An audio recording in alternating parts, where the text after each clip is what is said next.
Hi, and welcome again to the Path to Profit podcast. I'm here with Dr. Minette Riordan, my wife, and I'm Brad Dobson, and we're happy to introduce Lisa Tenner to the podcast today. Welcome, Lisa.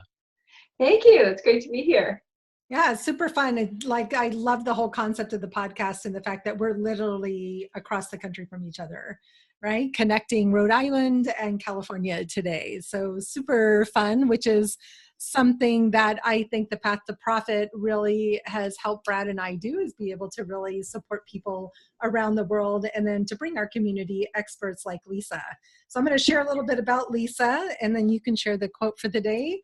And we're going to dive right in and bring you some really exciting information about, should you write a book? What do you do if you write a book? What happens when you write a book? All these amazing questions that Lisa is going to share with us, because Lisa is an authority on book writing and publishing. She's a winner of the Silver Stevie Award. Congratulations, for Coach Mentor of the Year a few years ago. She guides experts, entrepreneurs, and visionaries to joyfully write and publish their books. I like the emphasis on joyfully rather than teeth pulling. Lisa also blogs for HuffPo. She serves on the faculty of Harvard Medical School's publishing course and teaches an award-winning book writing course, several courses. Her clients have achieved 5- and 6-figure book deals from publishers like Random House, HarperCollins. Her clients have been featured by Oprah, NPR, The Today Show, Good Morning America. It just goes on and on and on again. Very cool. And it's amazing what you have been able to do. And I am so grateful for your time today. So again, welcome to the show. Thank you. It's a pleasure to be here. Neat. Okay, before we get going, we want to share our quote for the podcast. Minette found this one. You need your glasses? No, I can read it. You wrote it really big. This is by Charles DeLint, who I have not heard of. Don't forget, no one else sees the world the way you do, so no one else can tell the stories that you have to tell. And this is about storytelling. If we're talking about books, Yeah. All the books are a story in one way or another, whether they're nonfiction or fiction or whatever it is. I'm fascinated by, I guess, initially, your thoughts on how a book can help or hinder an entrepreneurial journey. We have a good percentage of our clients are always thinking about a book, and for some of them, I think it's the perfect idea, and for others, I don't think it's the perfect idea. And I'd love some insight about how a book can help people and perhaps hinder them in terms of their entrepreneurial journey, what it takes to put together a book, how they can then turn that into a bigger tribe, and so on and so forth. Well, I love that there were 2 parts to this question, because I often get the first part without the second. And the second is an equally important question, I think. So, of course, the exciting part is, how can it help your journey? So I guess we'll start there and make sure I remember to answer the second part. But really, there's so many ways in which a book can help your journey. And, the most obvious ones are really creating a brand and helping people really understand who you are and what you stand for and how you can help them, and helping them connect with you in a deeper way and get, oh yeah, this is the person for me. Or equally important, sometimes, wow, this is definitely not the person for me, because you probably don't want those people who are not going to be a great fit. And so they can self-select out of the process early on. So that's equally helpful, I think. And in addition, often too, a book can really help them be better clients. They really understand what they need to bring to the table, right? And they have more buy-in, and so they're more likely to be successful with whatever you're offering, because they really buy into it from the get-go. So, those are some great reasons. It certainly can help if you want to do more public speaking, if you want to be on some of those shows you mentioned earlier that my clients have been on. All of those, or even, digital media interviews, all of that gets easier when you have a book. And also with the speaking and training and things like that, it's often much better paid when you're an author. So those are all great reasons to write a book. And there's certainly the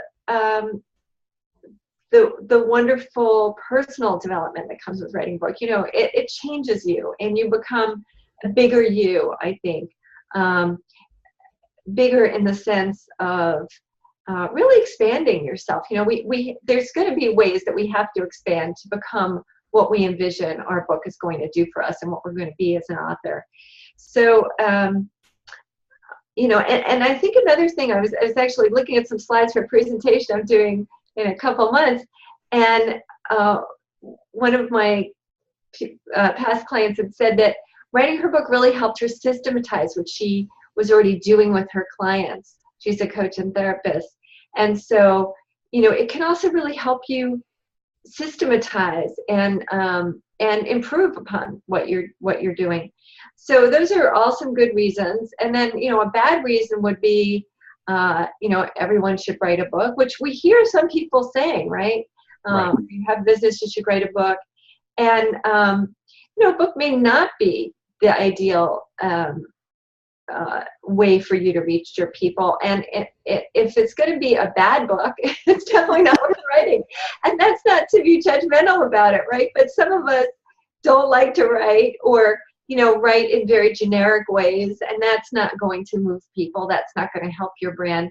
Or even just writing a book and not editing it properly, or not having good layout in the book. Those are things that are going to affect how people perceive you. So only do it if you really want to do a great job, and you enjoy engaging people with the written word. It could be a short book. It doesn't have to be a long book, but it should be something you enjoy at some level, and it should be something that you're willing to do well. So I would say, that those are things to keep in mind if you're thinking, should I or shouldn't I? Yeah, those are great answers. I have this vision of the person who perhaps doesn't write well, or gets easily stuck with that, and all of a sudden their small business is looking at a 12-month hit because they're trying to be offline the whole time to write this damn book. Right. I mean, the other piece is that I have had clients come to me who were not great writers, and I taught them a few simple rules that really made their writing much better that nobody had ever taught them. And I was really amazed. I mean, these were people that I thought maybe I couldn't help, and I wasn't sure if I should say, I'm not sure if I can help you. But I've learned not to judge either by the first thing someone sends me, because sometimes it is a matter of that nobody ever taught them the rules of good writing. And when you have a good editor, you can improve what you're writing. So some of it's an instinctual thing too, that you feel sort of called to it, that you feel excited about the project, and that where you're willing to put some time in. But yes, it shouldn't be to where it's going to take away so much from your business that you're not going to be able to run it. Having said that, there are often unproductive things we can take out of our lives and replace that with the book writing. Or what I often suggest people do is just put the book writing first before, whether it's watching your favorite TV series, or whatever it is, going out to eat, just make that the reward for having done the thing you committed to that week or that day.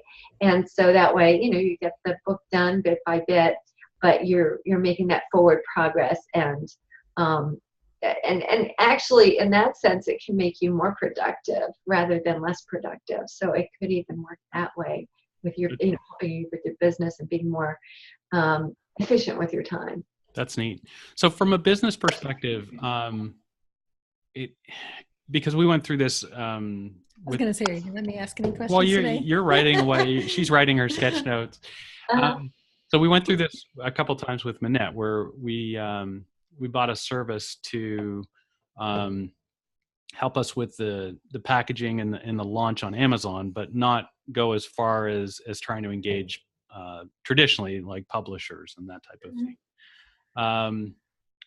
So it seems like if you can engage a publisher and you could, have them on board for promotion and all that type of stuff, it's that extra level of visibility for the book. At the same time, that's a stretch for a lot of people in terms of how much money they want to spend to have that done, or how much, or their abilities compared to, so that's sort of the traditional publishing model compared to business done with the straight to Amazon type of model. What are you seeing people do for new entrepreneurs that are writing a book? So I'm seeing both, Mhm. and again, like there's not a black and white. Oh, you should definitely self-publish. You should definitely traditionally publish. I mean, sometimes it is really clear, but it can be a nuanced decision. And the obvious benefits of self-publishing are that you have control. You can get it out there much more quickly. And for some people, maybe it's the size of your niche market. Maybe it's that you don't have the size of platform or following that publishers are looking for. So it just makes sense to self-publish. And for some people, traditionally publishing, I have a lot of clients who are therapists or coaches, and for them, there might be even a particular publisher that they'd like to publish with, like New Harbinger, for instance. One of my clients recently got a book deal there, and he said that was his first choice publisher all along, and he got a few offers. So you might have a publisher in mind that's sort of the pinnacle for you, and add some credibility to a book in your subject area. So let's say it's a business book, and having Wiley publish it or some other business publisher, it just might really add that extra cachet. So, and it is easier to get some of the big PR if you have a traditional publisher, but it's not impossible to get it with a self-published book either, as long as it's a high quality book. So, if you want the book fast or you really want the control, those would be reasons to self-publish.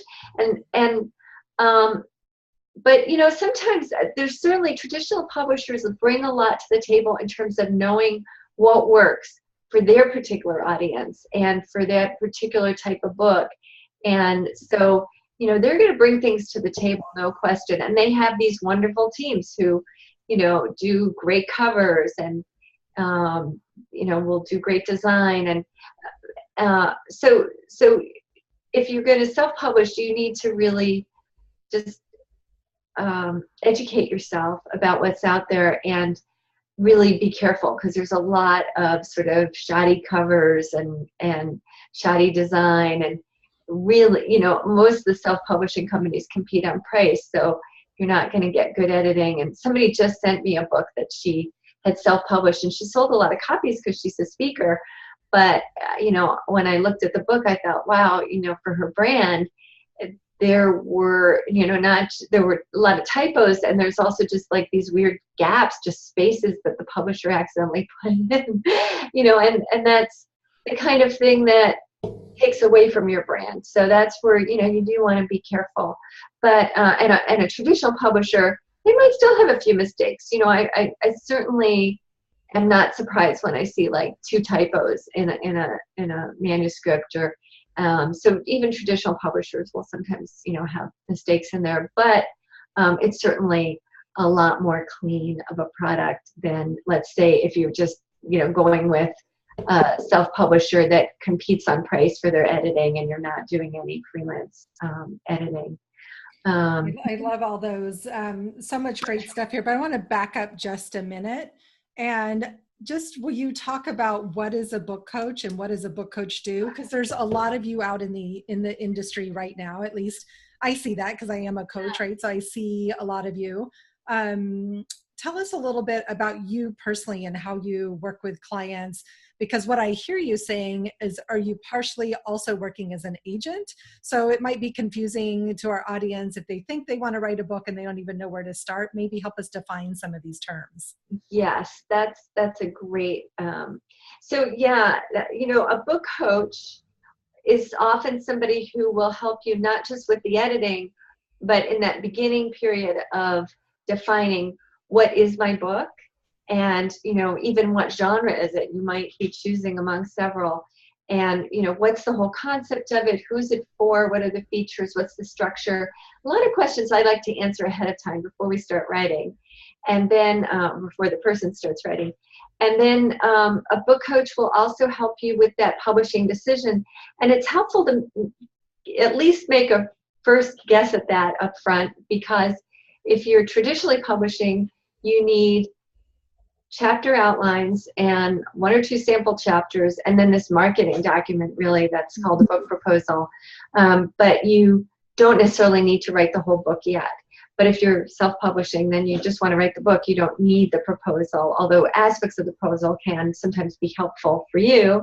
That can become your marketing plan, but it's not something you need to do first. So a book coach can help you with that decision, and a book coach can help you kind of know what you need to know, where to start, and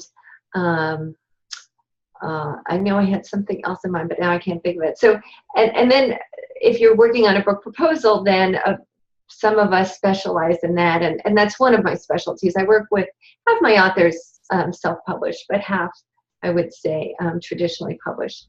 So then many book coaches will also serve as editors, and I do some editing, but mostly with people that I'm working with as a book coach. So then there's different kinds of editing. There is developmental editing, which is sort of that beginning part of how do I structure the book. And then later on, maybe you've written the whole book and it needs restructuring. So how do I restructure it first before I do any line editing? And then there's copy editing or line editing. And then the very last phase, it's good to have a proofreader who is not your editor, so that their mind's going to sort of skip over the mistakes because they'll read it correctly, because they are so, not all, I would say, but some. So it's always good to have a fresh set of eyes on it for the proofreading, and that's a cheaper service too. So you don't need to be paying an editor to be doing proofreading. So that's how editors work. Then there are people who are book proposal coaches and really focus on the book proposal, and I do that as well. And then there are ghostwriters or co-writers. So co-writers will write the book with you. Ghostwriters will really write it for you. That's a whole sort of, I'd say there's sort of a continuum of different levels of co-writing or ghostwriting.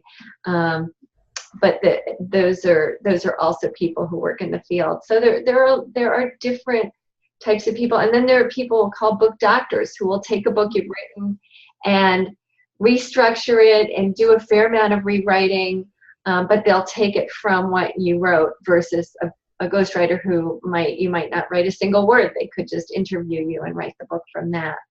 So in general, like with ghostwriting, I just encourage people to be really careful.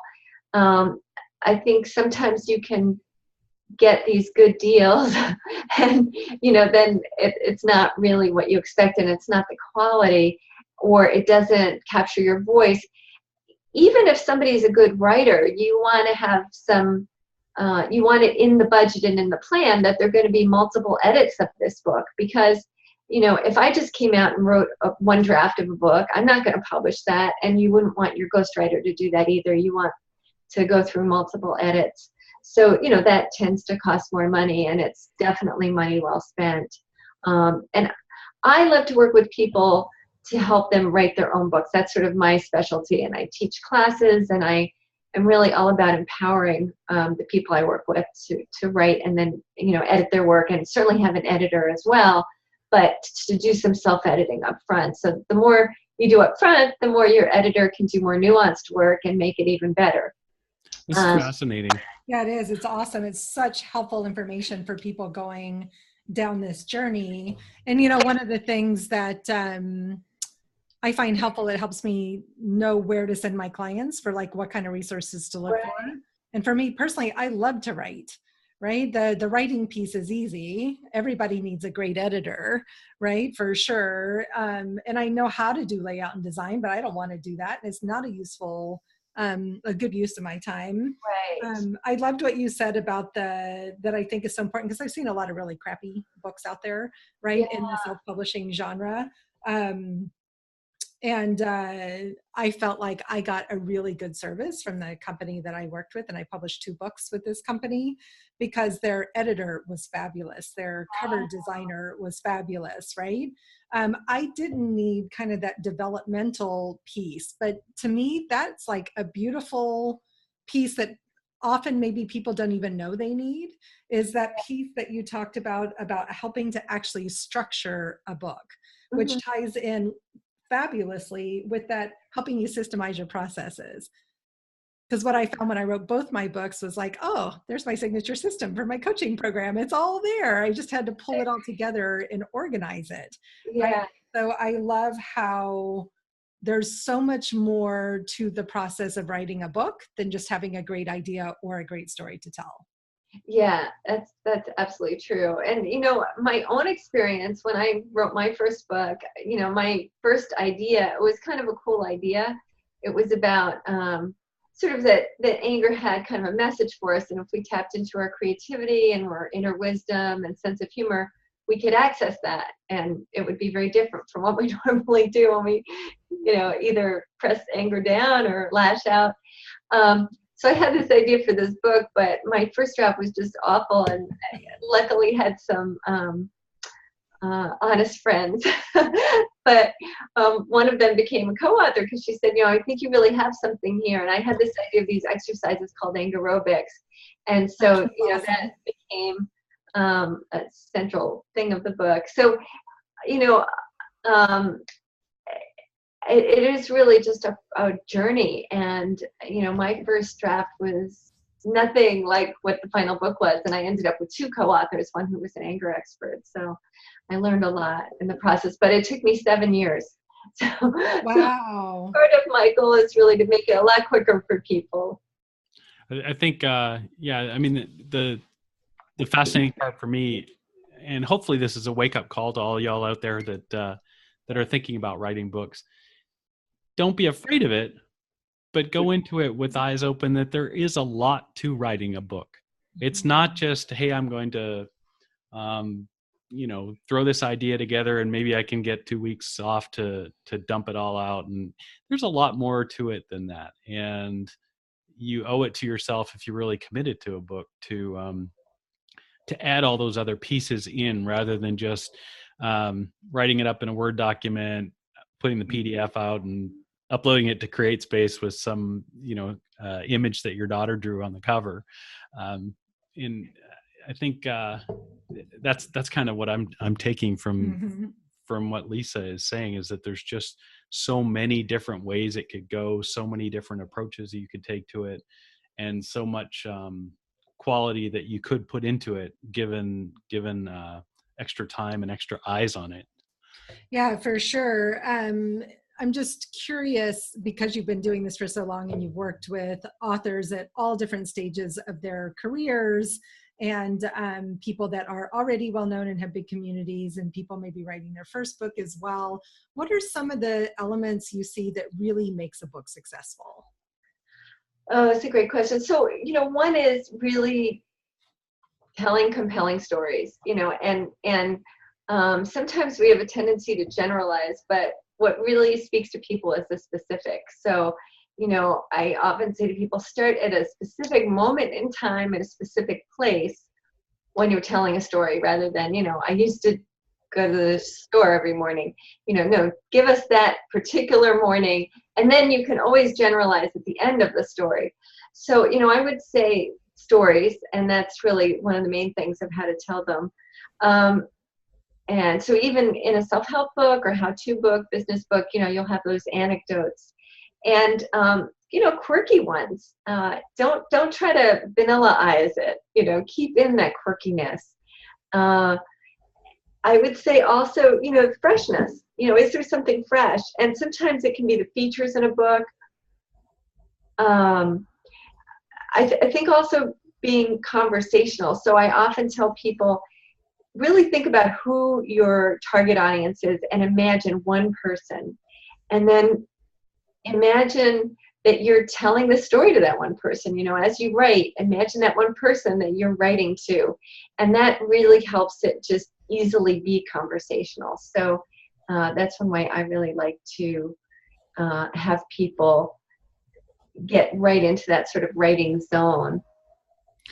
So I love that, because it just it so reminds me of the conversation we have with all of our clients around when you're trying to build community, build your brand, when you're trying to get clients, you have to know who they are. So it always never seems, it's like when people get nervous or scared about narrowing their focus down, I always say the same thing. It's as if you're writing love letters to just one person. Oh, that's good. So thank you for, just reaffirming that. Imagine you're telling this story to one person, right? And so the image that popped into my mind was, sitting with a friend by the campfire, or having coffee or tea with a girlfriend. You're sharing the story from that space, right? Mm-hmm. People feel the energy of that in your writing, right? That's right. That's right. And another big thing is like really be authentic. And I think the way to tap into that is to really think about like why are people attracted to me? Do I have this sense of humor? Am I very nurturing? And go with your strengths. If you're very nurturing, bring that into the book. And that will help make it really you, and it will make it easier to write too. And I thought of another thing you had asked earlier about what a book coach does, but the other thing is when people get stuck, a book coach is going to help you get unstuck, right? Have those breakthroughs. And I think often we do have, all of us, right? We have kind of things that get in the way of our biggest aspirations and dreams. And often we need somebody from, outside our own heads to For sure. take us back into that that place of passion and that place of, really feeling called, and break through whatever that is that's interfering. So I think that's another big piece that, a lot of editors, that's not what they do, not what they want to do. But there are some, but I'd say book coaches especially tend to specialize in that. Well, I think that's so important. I'm glad you brought it around to that, because writing a book is very personal, even when it's a business book, right? You're putting your life out there, you're putting your story out there. One of my colleagues down in LA, she just published a book about her journey with addiction. She had a son who was went through a period of drug use, and they went, on a whole healing journey, and he's doing great. And it's been beautiful watching her come to a place where she could tell the story publicly, knowing that would help people, right? What a personal journey that is. And so I'm curious if where some of those breakthroughs come from is just supporting people and having the courage to tell the hard stories. Yeah, absolutely. And I have this process I take people through. I call it Meet Your Muse. And so it's this guided visualization where we kind of start out in the meadow and into the woods and this special place where your muse is waiting.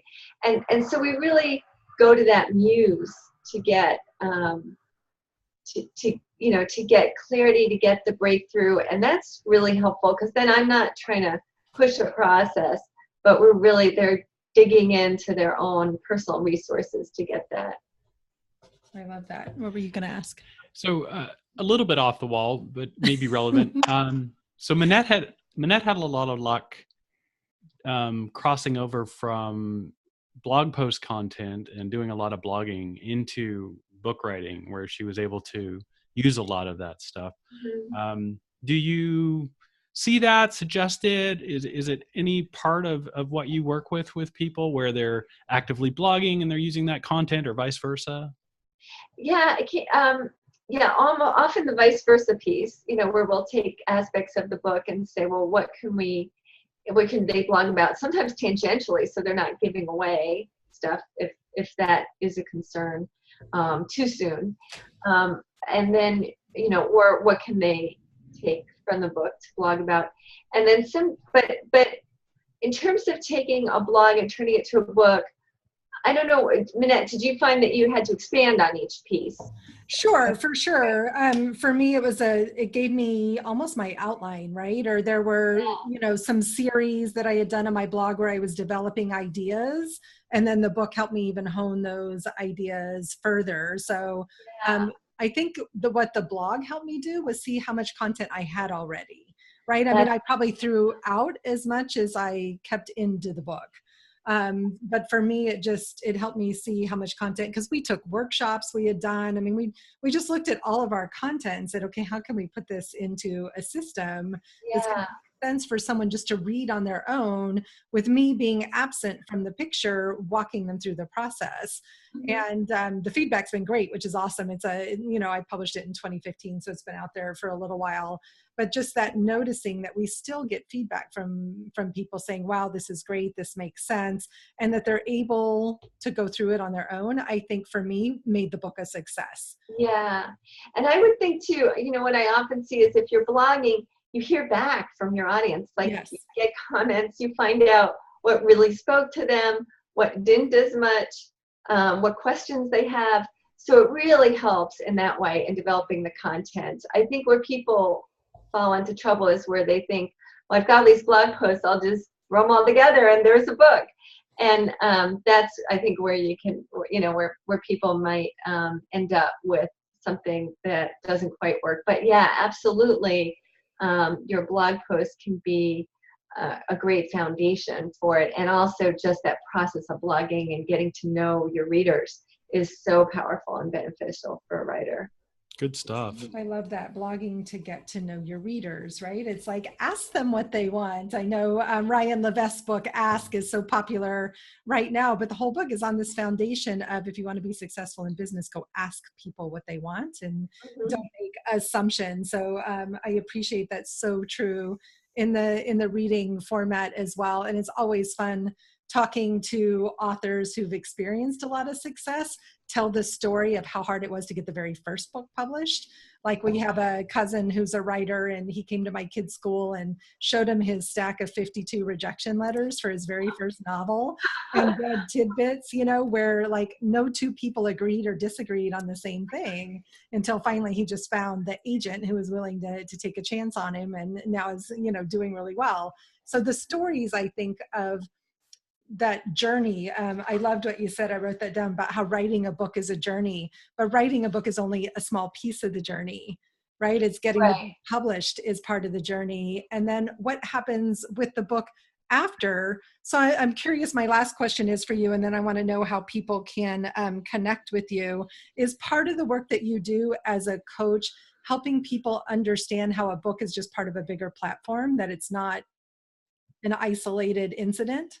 Yes, yes. And I keep coming back to the terms that you want it to be sustainable, because I think when people think, I'm going to write this great book and it's going to become a bestseller, and they don't have a business plan for the book, or a business plan for a business that the book is supporting, then they're often disappointed because they throw a bunch of money in and none of it goes anywhere. They don't end up with a lot of book sales, even if they get on some big TV shows, because they haven't developed this other model of what brings in the money, and therefore the book supports that, and then that supports more book sales, and it's a beautiful cycle that keeps supporting itself. But if that piece is missing, I think, often, even when people pour some money in at the very beginning, they just don't get that traction because there's not this business that's supporting, whether it's speaking or consulting or having some online programs. There are lots of ways to do it, but it is a really crucial piece, I think. And where, people who work with you, they've got that piece, and their books are going to likely be more successful because of that. Yeah, I love that. That's so awesome. So much juicy stuff. I took so many notes. There's a sneak peek at the first page of my little sketch notes. Oh, We'll be sending those out to everybody. Um, there's so much help to writing a book. I think there used to be this sort of mystery of the writer in the attic, right? Or who was it? Was it Jung in the turret from Deep Work? Calport talked about Oh, how yeah, he yeah, had this, totally isolated place he went to write. And you mentioned this earlier. And today, I think with our busy lives, and especially for people in the business genre, writing a book just needs to become another part of our daily practice that we commit to, is what I heard you say. yeah, and it doesn't even have to be daily, but let's say you're working on it 3 times a week and you schedule it in, which is really crucial, and think of it as an important meeting. That will work. There have been times where I've met with a friend or a group of friends at the library or at their house, and we just wrote. That was the plan. And so, Did it work, or did you chat? Sorry. Did it work? Yeah, it did. Well, it depends on the person. So there were some people I realized, okay, that doesn't work. But yes, the right person, it totally works. I love that. So Lisa, how can people learn more about your book coaching services and connect with you? And I know you also have an awesome free gift to share with everybody that's listening today, where people can learn more about what it is that you do and get started on their own journey. Thank you. You can go to lisatenner.com. It's lisatener.com. And there's a free inspired author support kit, which comes with something to help you create your vision statement for your book, and which is really, really helpful. And it also has some daily lessons for 7 days, and also some other goodies that come with it, including that Meet Your Muse guided visualization. Oh, cool. And in addition, I have some other, free ebooks about hiring, questions to ask an editor before you hire yours, and a few things like that as well. But it's all lisatenner.com. And then I do have a blog there with lots of information. You can search the blog for specific questions, and I'm always happy to answer questions on the blog too. So awesome.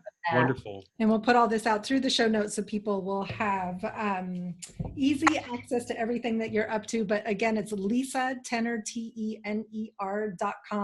I love you make yourself so easy to find. Your website's great. And she has great examples on her website of people that she's worked with and the types of books that she has helped people get published. So congratulations to you on your success and all because it must be so rewarding to see all these books come to life. It is. It's really rewarding. Very nice. And any last words of advice to aspiring writers and getting started? Yeah, everybody has times of doubt too. And I would say, if you really feel it in your heart to write a book, don't give up. Find the resources. There's lots of online resources. There are people who will answer your questions. And, dig deep and do it, because it is one of those things that will absolutely change your life for the better.